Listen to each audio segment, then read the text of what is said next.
Carom బోర్డులు, chess బోర్డులు, అట్లాగే గోలీల, కర్ర బిళ్ళ ఇయన్నీ దగ్గర పెట్టుకోండి.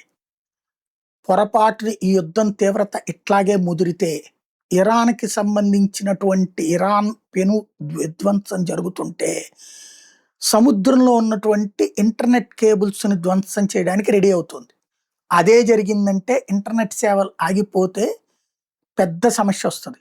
మళ్ళీ టీవీలు వదిలేసి సెల్ ఫోన్‌ల మీద ఆధారపడ్డటువంటి మనం మళ్ళీ టీవీలకి పరుగులు పెట్టాలి.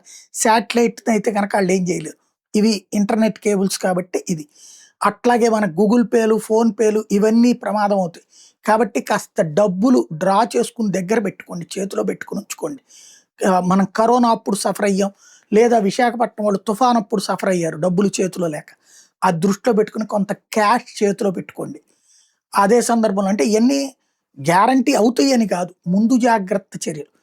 అట్లాగే పెట్రోలు, డీజిలు కాకుండా వీలైతే ఎలక్ట్రిక్ వాహనాలకి వీలైతే ఈ 4, 5 రోజులు ఈ దాన్నేమంటారు సోలార్ ప్యానెల్స్ పెట్టుకొని పవర్ ప్రొడక్షన్ విషయాలు గూడా జాగ్రత్త పెట్టుకొని లేదా సోలార్‌కి సంబంధించినటువంటి ఆ లైట్లు, ఫ్యాన్‌లు లాంటివి కొని దగ్గర పెట్టుకోండి. ఇండక్షన్ స్టవ్స్ దగ్గర పెట్టుకోండి.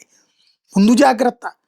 పోయేదేమి లేదు. అయితే గీతే యుద్ధం గనక సీరియస్ అయితే ఈ గనక జరిగిందంటే గనక అప్పుడు మనకి ఇయన్నీ అవసరం అవుతాయి.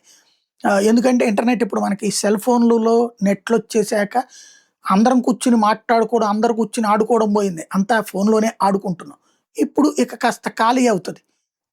మెదళ్ళన్నీ ఇప్పుడు మామూలు ప్రపంచం మీదకొస్తాయి. అప్పుడు ఇయన్నీ అవసరం అవుతాయి. అలాగే ఇంటి వంటలకి సిద్ధపడాల్సుంటది.